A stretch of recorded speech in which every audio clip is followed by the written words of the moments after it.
My informative topic is about the one-child policy in China that has recently been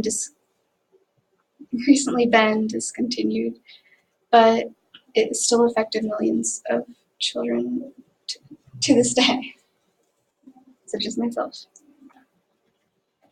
My points I will be going over it are the histories of the one-child policy, the misunderstandings, the current and future impacts that it has had. History. That's That's Mao Zedong. He was a Chinese communist who was in power from 1949 to 1967. He he was known for being the one of the big leaders of the communist community that took over China in 1949 and has since took over the rebellion, who has moved from China to Taiwan. He was a big believer in that population equals power. So the more people and citizens of China, the more power that he thought it had.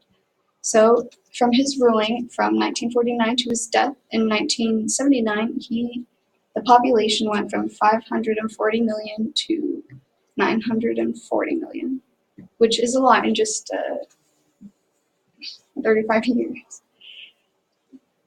It wasn't until after his death that China's leaders Deng Xiaoping decided to limit the growth because there were so many young people coming into power, but they didn't have enough room and didn't have enough food and didn't have enough space to take care, and they were overpopulating their community. So he decided to implement the one-child policy, which was in which was which was going on until just last year on January 1st, 2016. It started on September 18th, 1980, and it was finally made by the people who ran it. They decided to make the decision to end it on October 29th, 2015, but it didn't start until January 1st, 2016. This is the timeline of big events of the one-child policy. I got it from the CBC News, but I personally made the timeline. It shows how throughout the years China grew more lenient on the law. They eventually started letting parents who were single children of both of their families have a second child, but it didn't go further than that until 2016. Some misunderstandings. A lot of people think that China just favors boys over it, which they kind of do, but they don't just want boys because they think the gender is better. They want it because a lot of times boys in China, traditionally, they served as a place they would usually take care of their parents when they're older. So that's what their family name and where their parents would go to and who would support the parents in the future. So Joyce Catherine, in The Truth About China's Missing Daughters, in her book, she went to China and interviewed many rural families and came to the conclusion that more sons does not equal more happiness. And in fact, a lot of families wanted one son and a daughter. And a lot of China has been unsatisfied by the one-child policy, such that they'll sneakily have a second child by having other families take their daughter or second child in, or they'll hide the overquoted children until they are found out, or until they're legal adults, or they're found out by the government officials, which then take them away. Joyce goes over someone who she's gotten close to in China named Jiang. Her story is that she had first child, but she wanted to keep her second child all the way through. So throughout her whole 9 months of trial, she didn't eat a lot to avoid showing her bump, and she used her. China has a system where they make sure they test women's pee twice a year to make sure that they're not pregnant, and so that if they have one child certificate already, then they can't. If they pee and it turns out that they're pregnant, then they usually get like a fine.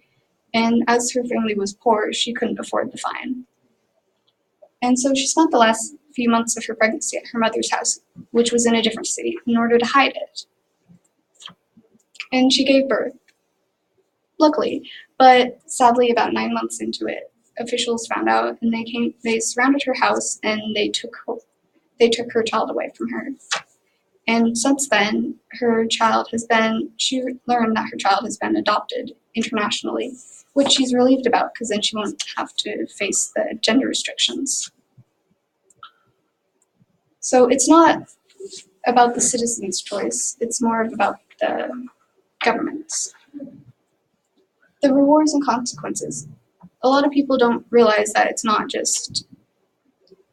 something that's more than just a law, that there are rewards and benefits if you only have one child, such as higher wages for jobs, better schooling and employment, and the government will prefer whatever you want, like loans or housing or like time to pay off your loans.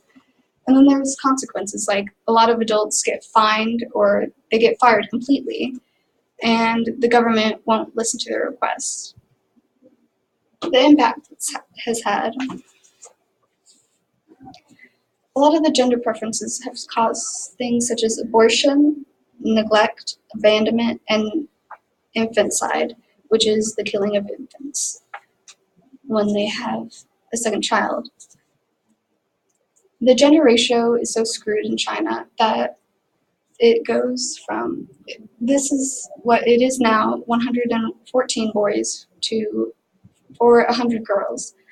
And that may not seem like much, but a lot of the girls that are in China right now don't belong to a family. They are sent to orphanages or are forced to live off of the streets, or in some sad cases, sell their bodies in order to keep on living.